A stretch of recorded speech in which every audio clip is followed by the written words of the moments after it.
Salut à toutes et à tous, chers passionnés. Pour ceux qui ne me connaissent pas, je suis le Conte Interdit et je parle de contes interdits.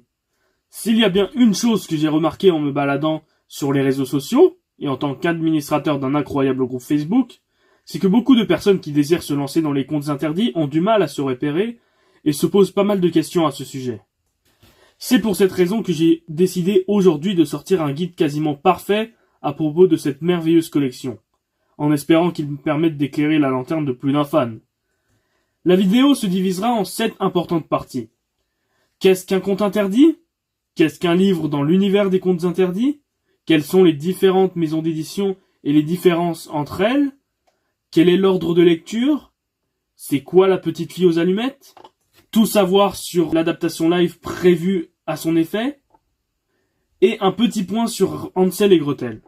Bref, on va passer en revue pas mal de sujets et au passage, même si beaucoup d'informations proviennent de mes connaissances de base, je vais mettre des sources que j'ai utilisées par moment en description pour ceux qui seraient curieux. La messe est dite, nous pouvons commencer. Partie 1. Qu'est-ce qu'un conte interdit? Avant toute chose, il est important de savoir ce qu'est un conte interdit. Les contes interdits sont des réécritures modernes, sombres et horrifiques des contes qu'on a pu connaître durant notre enfance, et ils sont publiés aux éditions Ada au Québec et aux éditions Contredire en Europe. Le projet a été lancé en 2017, et aujourd'hui, en 2024, on dénombre plus de 38 contes interdits publiés à ce jour, et écrits par un collectif de plus de 16 excellents auteurs différents. Bon, au passage, il y a un point très important à souligner à ce propos. Ce sont des réécritures basées sur des contes et non pas sur les films Disney. Il est important de le rappeler car beaucoup ne font pas la différence et peuvent tomber facilement dans le panneau. Par ailleurs, une erreur que peuvent faire de nombreux lecteurs est de confondre les contes interdits avec d'autres livres comme les Twisted Tales de Hachette Heroes, notamment en raison de leur couverture assez sombre, qui pour leur part sont vraiment des réécritures basées sur les Disney. Donc pour mettre les choses au clair, les Twisted Tales sont des réécritures liées aux films Disney, et malgré quelques thématiques un peu sinistres qui peuvent être abordées, ils sont avant tout destinés aux adolescents et à un plus grand public. Du côté des contes interdits, ce sont des réécritures sombres et horrifiques, destinées à un public averti et majeur. Et ils sont basés sur de nombreux contes qu'on a pu lire plus jeunes, comme les contes des frères Grimm, de Charles Perrault ou Hans Christian Andersen, etc. Vous voyez, Disney, pas Disney. Disney, pas Disney. Disney, pas Disney. Disney, pas Disney. Disney, pas Disney. Disney. Oups, je me suis peut-être un peu emporté. Mais en tout cas, bref. Je pense que vous avez compris le concept. Ces romans sont faits pour donner des cauchemars à leurs lecteurs. Et après les avoir lus, vous n'allez probablement pas voir les contes originaux de la même façon. Partie 2. Qu'est-ce qu'un livre dans l'univers des contes interdits? Bon, après avoir parlé des contes interdits, il est intéressant de se pencher sur le concept de livre dans l'univers des contes interdits. En effet, en vous promenant dans vos magasins ou librairies, vous avez sûrement remarqué qu'à côté des contes interdits, il se trouvait généralement toujours des livres sur lesquels ils étaient marqués dans l'univers des contes interdits.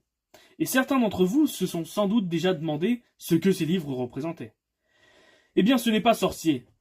En fait, les livres dans l'univers des contes interdits sont tout simplement des spin-offs et romans dérivés des contes interdits et publiés aux éditions Corbeau, une maison d'édition appartenant au groupe Ada, mais ça on verra ça plus tard.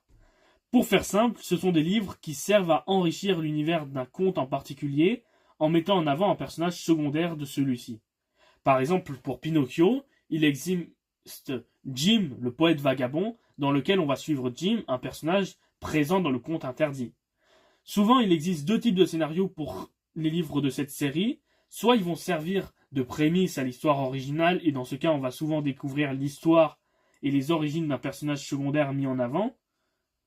Soit le livre va servir de suite au conte interdit auquel il est lié, et alors on va souvent suivre la suite du point de vue d'un personnage secondaire mis en avant. Les livres sont assez faciles à différencier des contes interdits en raison de leur couverture qui représente souvent un dessin, alors que celle des contes interdits représente souvent des images réalistes. Si vous remarquez bien d'ailleurs, un livre dans l'univers des contes interdits aura souvent comme titre le nom du personnage traité, ainsi que sa fonction et souvent un trait spécifique lié au personnage. Par exemple le spin-off de Podane, Cam, policière sans limite. Parfois le nom du personnage peut être aussi suivi d'un de ses surnoms, mais bref. Enfin bref. Il existe 16 livres dans l'univers des contes interdits, et si vous souhaitez découvrir plus en détail les univers des contes et des informations supplémentaires, ce sont les livres parfaits pour vous. D'autant plus que plusieurs sont excellents. Partie 3. Quelles sont les diverses maisons d'édition et leurs différences? Ensuite, on peut parler des différentes maisons d'édition liées aux contes interdits et de leurs différences, car encore là, c'est un point qui peut en perturber plus d'un. On retrouve 3 principales maisons d'édition dans le cas présent. Les éditions Ada, les éditions Corbeau et les éditions Contredire. Et c'est en voyant cela que plusieurs se questionnent. Pourquoi y a-t-il 3 maisons d'édition différentes affiliées à une seule collection de livres? Quelles sont leurs spécificités? Etc. C'est ce qu'on va voir ici. En premier lieu, un petit cours d'histoire s'impose. Les éditions Ada, fondées en 1992 par Monsieur François Doucet et Madame Nancy Coulombe, sont une maison d'édition québécoise spécialisée au début dans le domaine des ouvrages de motivation et de développement personnel, et surtout sur les sujets ayant trait à la psychologie populaire, à la croissance personnelle, aux affaires et au marketing, à la cuisine végétarienne et à la santé en général, etc. Bref, une maison d'édition très polyvalente. Cela dit, à partir de 2005, elle va commencer à prendre de l'expansion dans le domaine de la littérature, et depuis 2017, ils éditent et publient les contes interdits que nous aimons tant. C'est un peu la maison mère, et c'est de là que provient tout ce qui touche aux contes interdits. À côté de cela, on retrouve les éditions Corbeau, qui est tout simplement une maison d'édition appartenant au groupe Ada et qui publie principalement des romans pour adultes, en genre varié et populaire. En ce qui concerne les contes interdits, c'est cette maison d'édition qui publie et édite les livres dans l'univers des contes interdits. En gros, les éditions Corbeau sont tout simplement une maison d'édition appartenant à Ada et qui s'occupe de publier ce qui est dérivé des contes interdits principaux, c'est-à-dire leurs spin-off. De 2017 jusqu'en 2021, c'était les 2 seules maisons d'édition qui s'occupaient de distribuer la collection à travers le monde. Mais en 2022, les éditions Contredire sont arrivées et jusqu'à aujourd'hui, c'est elles qui s'occupent de la distribution européenne des contes interdits et autres dérivés. C'est une maison d'édition qui appartient aux éditions Trédaniel, fondée en 1974 par Monsieur Guy Trédaniel, située à Paris et qui est spécialisée dans le domaine du bien-être, des médecines naturelles, des traditions occidentales et orientales et autres. Mais alors, pourquoi avoir fait ça et quelles sont les différences avec les maisons d'édition québécoises? Eh bien, en soi, les différences ne sont vraiment pas énormes. Les seules qui sont vraiment visibles se retrouvent au niveau de la couverture et des textes à l'intérieur des livres. Car là où dans les éditions Ada et éditions Corbeau, les couvertures sont plus simples, dans celles de Contredire, on retrouve un petit rabat à l'intérieur. Mais ça ne change pas grand-chose. Et au niveau des textes, les seules différences se retrouvent au niveau des expressions qui sont québécoises pour les éditions Ada et les éditions Corbeau et qui sont plus francisées pour les éditions Contredire, pour s'adapter au public européen qui a parfois du mal avec les expressions du terroir québécois. Donc au lieu de retrouver de tabac de ma, on va plutôt retrouver putain de bordel de merde. Vous voyez la différence? Je pense que je n'ai pas besoin de développer un peu plus. En résumé, on retrouve 3 maisons d'édition pour les contes interdits. Les éditions Ada qui publient les contes interdits au Québec, les éditions Corbeau qui s'occupent des livres dans l'univers des contes interdits au Québec aussi, et pour finir, les éditions Contredire qui s'occupent de distribuer les contes interdits et dans l'univers des contes interdits en Europe. Les seules différences sont les couvertures, qui ont un rabat pour celles de Contredire et qui sont simples pour les autres, et bien sûr les expressions utilisées qui deviennent purement françaises aux éditions Contredire et qui restent québécoises chez les autres maisons d'édition. Partie 4. Quel est l'ordre de lecture? À présent, abordons l'un des points les plus importants de cette vidéo et l'une des principales raisons pour laquelle j'ai décidé de la faire. L'ordre de lecture. Je ne saurais dire combien de fois j'ai vu des gens se demander s'il y en avait un pour les contes interdits, et c'est une question tout à fait légitime d'ailleurs. Et malheureusement, sans se renseigner au préalable auprès des fans, il est compliqué de savoir s'il y en a un, à moins de tous les lire et de faire des liens, mais c'est assez complexe. D'entrée de jeu, je le confirme, il y a bel et bien un ordre de lecture spécifique à certains contes, et des références cachées entre eux par moment. Bien sûr, la chose la plus simple à faire pour ne pas se déranger avec l'ordre de lecture, c'est de lire les livres par date de parution. Vous pourrez d'ailleurs voir apparaître sur l'écran les contes interdits et dans l'univers des contes interdits, placés dans l'ordre parfait de parution avec leurs années de sortie si vous voulez procéder ainsi. En tout cas, c'est une façon de faire, mais je peux comprendre que certains préféreraient avoir une plus grande liberté dans le choix de lecture. Donc pour faciliter les choses, je vais vous expliquer l'ordre de lecture des contes et des livres qui sont liés entre eux, et je vais séparer ça en 3 catégories distinctes. Les livres à lire dans l'ordre en priorité, ce sont les livres qui devraient être absolument lus dans l'ordre pour tout comprendre et pour que l'expérience soit la meilleure possible. Les livres à lire dans l'ordre de préférence, ce sont les livres qui seraient judicieux de lire dans l'ordre pour absolument tout comprendre, mais qui ne contiennent pas des éléments centraux appartenant à d'autres romans et qui pourraient mener à une énorme incompréhension. Et pour finir, les livres à lire dans l'ordre si vous voulez vous amuser à repérer tous les clins d'œil entre les romans. Ce sont des livres qui ont des petites références à d'autres romans, que ce soit un personnage mentionné ou autre, et qui sont amusants à lire dans l'ordre, pour comprendre l'univers du livre à son paroxysme, mais qui ne sont pas tellement impactants en soi. C'est juste plus fun de le lire dans l'ordre. En bref, la première catégorie, c'est les livres où l'ordre doit être le plus respecté, et la troisième, c'est la catégorie où l'ordre peut être le plus négligé. Je précise d'ailleurs que malgré tout, il n'est nullement obligatoire de suivre un ordre précis, et que les contes interdits restent incroyables, mais par moments, ça reste plus important d'en suivre un. Bon, on peut se lancer avec la première catégorie. Première catégorie, l'ordre prioritaire. Bon, tout d'abord, il est important de savoir que les livres dans l'univers des contes interdits sont forcément des livres qu'il serait préférable de lire après les contes interdits, duquel ils sont dérivés, étant donné qu'ils appartiennent aux mêmes univers et que les mêmes personnages sont présents. Par exemple, dans le cas de Dave le Marchand, il est essentiel de lire Aladdin juste avant, vu qu'il vient de cet univers, et c'est pareil pour tous les autres. Ensuite, on peut citer la fameuse duologie Peter Pan et La Belle et la Bête.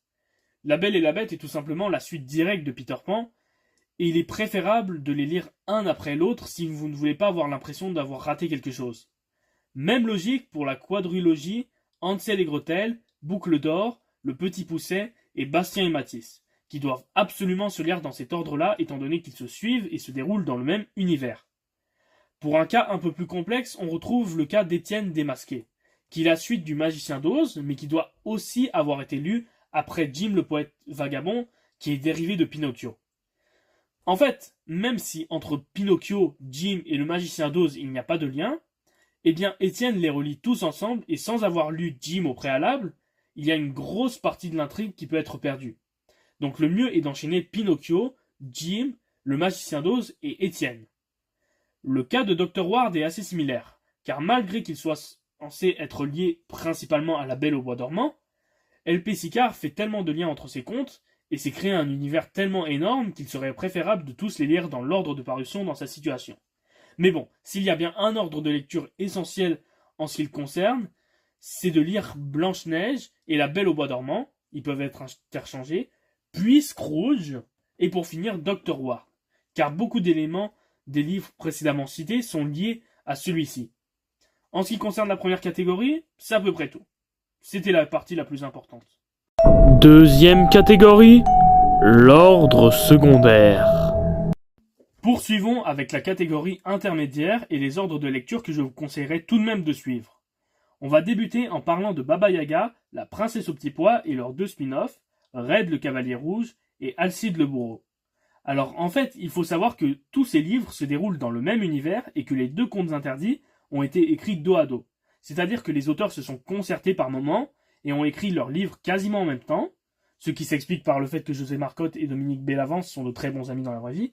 Mais donc, la meilleure chose à faire est de débuter par Baba Yaga et la princesse au petit pois, les 2 peuvent s'interchanger dans l'ordre, et de continuer directement après avec Alcide et finir avec Red, car Alcide se déroule chronologiquement avant Red et on fait quelque peu référence au premier livre dans le second. Bref, c'est ce que je vous conseille, mais ça ne va pas non plus gâcher votre plaisir de lecture. Après tout, moi personnellement, j'ai lu Red avant Alcide, et j'ai tout de même kiffé ma lecture.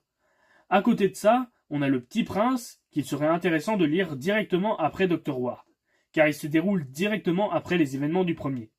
Cela dit, ne pas avoir lu Dr. Ward avant ne gâche pas du tout l'expérience de lecture, et Le Petit Prince est tellement bon qu'il serait compréhensible de ne pas avoir envie de lire autant de livres avant de commencer celui-ci.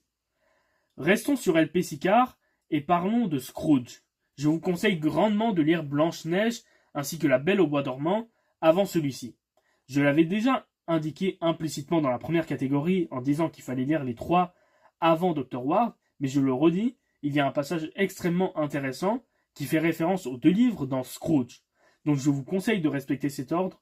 De toute façon, je vais montrer une image à la fin avec les ordres de lecture parfaits à respecter pour tout comprendre et absolument avoir toutes les références. Mais bon, vous faites comme vous voulez. Pour conclure avec cette catégorie, on retrouve Bambi, qu'il serait préférable de lire juste avant Étienne Démasqué, car il contient une référence assez subtile et importante à celui-ci et qui permet de comprendre pas mal de choses en reliant les livres. Mais cette partie est la partie probablement la moins importante de la catégorie. Enfin bref, ça c'était des conseils à suivre, mais qui peuvent être plus facilement négligés. 3e catégorie, l'ordre négligeable. Pour en finir avec tout ce bordel, on va parler de la catégorie au nom le plus long, mais qui est pourtant la moins importante de toutes. Elle est surtout faite pour les perfectionnistes et les gens qui aiment repérer les références cachées entre les ouvrages, en fait. On peut commencer avec La Petite Sirène, qui fait une référence rapide aux 3 petits cochons, et qui devrait donc être lu après celui-ci. Après, on a encore une fois L.P. Sicard qui fait une petite référence rapide à Scrooge dans Ali Baba et les 40 voleurs, et 2 petites références, encore une fois à Scrooge dans Gothel la sorcière, le spin-off de Réponse. En parlant de Réponse, ce conte interdit fait une apparition assez rapide dans Scrooge. Encore une fois? Donc de préférence, il serait bien de les lire après Scrooge, en suivant cet ordre. Réponse, ensuite Scrooge, et ensuite pour finir Gothel la sorcière et Ali Baba et les 40 voleurs. Les 2 derniers peuvent être changés d'ordre, bien sûr. Pour finir, dans Étienne Démasqué, encore une fois, je répète vraiment beaucoup trop cette expression, on peut voir par moments des clins d'œil extrêmement subtils et bien cachés au livre de la jungle. Donc si vous voulez les trouver, il serait plus judicieux de le lire, lui et son spin-off, qui a la prédatrice, avant Étienne. Mais pour le coup, cette fois-ci, on est vraiment sur des clins d'œil très durs à repérer, et c'est vraiment des histoires de petits passages éclairs, vraiment des lignes. Bref, c'est vraiment pas une catastrophe si vous ne les trouvez pas. Au passage, vous l'aurez bien remarqué, mais en effet, Étienne Démasqué est vraiment le roman qui relie tous ceux de Maudroyer entre eux. Un peu à l'image de Scrooge de L.P. Sicard. Bref, c'était notre dernière catégorie, et pour le coup, libre à vous de l'ignorer ou de suivre mes conseils, mais dans tous les cas, vous n'allez pas être bouleversé en les suivant dans le cas présent. Simplement un peu plus amusé en fait. Mais bon, voilà. Cette partie était la plus longue de la vidéo, mais elle en valait la peine. Pour vous faciliter encore plus la tâche, vous allez voir devant votre écran défiler l'ordre le plus intéressant pour lire les romans que j'ai cités, et ça fera office de petit résumé de tout ce que j'ai dit. Encore une fois, c'est votre choix, mais d'après moi, suivre cet ordre de lecture rend la lecture un peu plus captivante et amusante. Mais bon, ça ce n'est que la vie d'un conte solitaire et passionné par les contes interdits. Partie 5, c'est quoi la petite fille aux allumettes? Encore là, on peut se retrouver face à un concept qui n'est pas facile à comprendre sans s'être renseigné au préalable. Ah, la petite fille aux allumettes. Ce cher personnage. Elle constitue probablement l'un des plus grands mystères de l'univers des contes interdits. Mais bon, pour certains, vous devez sûrement vous demander ce qu'elle représente, ou même qu'est-ce qu'elle a à faire dans cette histoire. En fait, à la base, la petite fille aux allumettes est une contrainte que s'imposent les auteurs lors de l'écriture de leurs contes, et elle fait office de clin d'œil et de point de liaison entre tous les contes interdits. Elle apparaît dans chacun d'entre eux, et a une identité différente quasiment à chaque fois, sauf exceptions ou livres qui sont reliés. La trouver est un peu une mission secondaire du lecteur, en quelque sorte à la manière d'un cache-cache ou d'un Où est Charlie. Dans certains contes, elle se repère très rapidement, alors que dans certains d'entre eux, elle est cachée de manière plus subtile, et dans certains d'entre eux, elle est vraiment très dure à trouver. Oui, c'est de toi que je parle, Magicien d'Oz. PS, ça reste l'un de mes contes préférés, et cette difficulté à la trouver a rajouté du piment à ma lecture. Mais bon, il faut dire les mots. Elle est reconnaissable grâce à son utilisation d'allumettes dans le récit, et dans un très grand nombre de cas, quand il y aura des allumettes mentionnées dans le roman, ça annoncera souvent sa présence, et par rapport au fait que ce soit bien sûr un personnage féminin en tout temps. Parfois elle est adulte, parfois adolescente, parfois enfant, bref. Sinon, son rôle varie selon les romans, mais elle représente souvent un guide, un ange gardien ou un personnage central de l'œuvre. Parfois elle est très importante et peut grandement influencer le cours du récit de par une de ses actions ou autres, et dans certains contes, elle se fait plus discrète et n'a pas une si grande importance. Parfois, elle fait même simplement office de figurante. Au passage, le hasard fait assez bien les choses, car durant le tournage de la vidéo, les éditions Ada ont posté une image très intéressante et qui révèle enfin la future sortie d'un conte interdit spécialement dédié à elle. Pour l'instant, on est un peu dans le flou, mais ce qu'on peut dire, c'est que ça a l'air d'être un recueil de nouvelles qui vont sans doute être écrites par les différents auteurs et qui va être divisé en plusieurs volumes. Le premier va être écrit par L.P. Sicard, Christian Boivin, Yvan Godbout, Sylvain Johnson et Simon Rousseau et sort en octobre 2024 au Québec. En France, on ne sait toujours pas à quelle date il va sortir par contre, malheureusement. Allons-nous en apprendre un peu plus sur ce personnage aux 1000 visages ? Ça, c'est l'avenir qui nous le dira. Bref, c'est vraiment un personnage extrêmement intriguant et mystérieux, et c'est clair que l'annonce d'un futur roman dédié à elle peut faire saliver d'impatience. En tout cas, personnellement, je suis dans cette situation et je meurs d'impatience de voir ce que tout ça va donner. Partie 6. Tout savoir sur la future adaptation des Contes interdits. Concernant ce point, j'ai trouvé assez intéressant d'en parler, car malgré que ça ne touche pas totalement au côté littéraire de la collection, ce projet intrigue et de nombreuses personnes se posent des questions à ce sujet. Donc on va en parler de façon assez claire et concise. Pour faire simple, les éditions Ada ont signé un contrat avec Attraction, une maison de production québécoise, pour adapter les Contes interdits sur nos écrans, sous forme de téléfilm. On a déjà quelques informations concernant ces adaptations. Une sortie est prévue entre 2024 et 2025, les épisodes dureraient approximativement entre 80 et 90 minutes, et il est prévu que l'adaptation se fasse en anglais. Oui, en anglais. Alors, ce choix peut faire débat, beaucoup de gens ont du mal avec ça, mais il ne faut pas oublier que l'un des buts de ce projet est d'attirer le plus de monde possible et de viser un public international. Surtout quand on voit que certains contes ont déjà commencé à être réécrits en anglais, comme par exemple Cendrillon, La Belle au Bois dormant ou La Reine des Neiges. De plus, ne vous inquiétez pas, car même si les droits français des Contes interdits ont été vendus en France au groupe Très Daniel et aux éditions Contredire, l'entente entre Attraction et les éditions Ada permettent tout de même une adaptation francophone. Bref, c'est prévu d'être d'abord adapté en anglais, mais on peut garder espoir pour le français. On verra avec le temps. Sinon, les épisodes risquent d'être diffusés sur des plateformes de diffusion en ligne ou des chaînes spécialisées. Des discussions se tiennent d'ailleurs entre Attraction et des diffuseurs en ce moment même. Et rien n'empêcherait des sorties en salle dans certains territoires. Pour finir avec tout ça, au niveau des contes qui risquent d'être adaptés, on est encore un peu dans le flou. Et rien n'a été confirmé.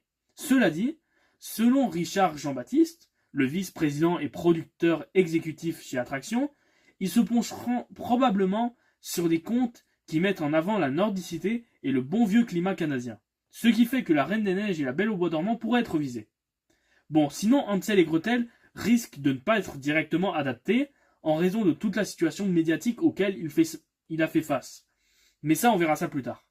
De plus, on peut logiquement imaginer qu'il y a peu de chances que des romans trop irréalistes ou trop violents puissent être réalisés, histoire de pouvoir être accessibles au plus grand nombre et pour ne pas avoir à faire face à la censure trop souvent. Mais bon, ça c'est des suppositions.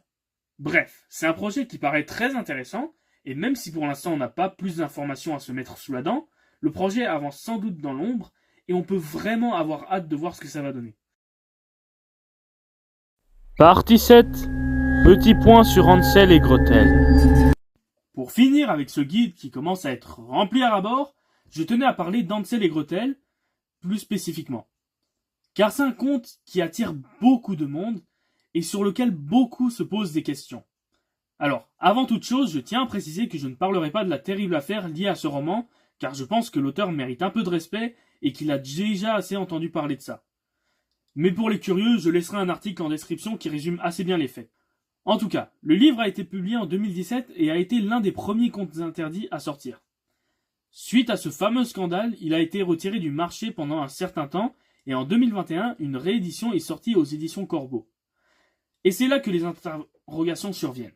En effet, logiquement, il y a une grande peur que le livre ait été censuré qui existe chez les lecteurs. Donc on va mettre les choses au clair. Il y a très peu de différence entre les deux versions. Pour faire simple, la première version est éditée par Ada en 2017, elle a une couverture souple, et il n'y avait pas la phrase « réservée à un public majeur et averti » dessus. Pour la deuxième édition, elle a été éditée aux éditions Corbeau en 2021, a une couverture cartonnée, et au niveau de l'intérieur, on retrouve une page dédiée aux signatures de plusieurs auteurs et une préface avec plusieurs messages de soutien envers Monsieur Godbout. Sinon, dans le texte, hormis quelques corrections au niveau de l'orthographe et le nom d'une bouteille qui a été modifié, il n'y a aucun changement. Pas de censure, pas de changement au niveau du scénario, pas de crainte à se faire. Bref. Finalement, en 2024, une nouvelle réédition va sortir avec le retour de la couverture souple, le logo Ada avec la mention réservée à un public majeur et averti, et la page des signatures qui va être retirée.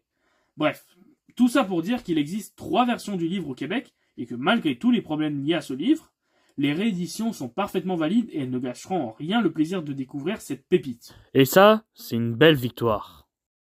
Conclusion. Enfin, fini! Yes!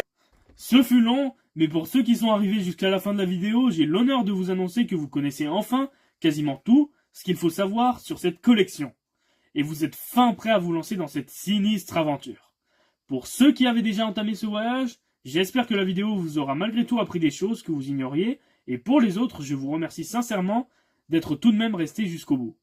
N'hésitez pas à partager la vidéo autour de vous, surtout si vous connaissez des personnes qui veulent se lancer dans cet univers, qui se posent des questions, ou si vous voulez tout simplement en convaincre quelques-uns. Pour la prochaine vidéo, elle ne va sans doute pas tarder, mais je ne vais pas donner de date précise cette fois-ci. Car j'ai galéré à tourner la vidéo et à la sortir à l'heure. Mais bon, je vous conseille de vous abonner et d'activer la cloche des notifications pour ne rien manquer à l'avenir. Je vais aussi mettre plus d'informations sur les futures sorties sur mes réseaux sociaux et sur l'onglet communauté de YouTube.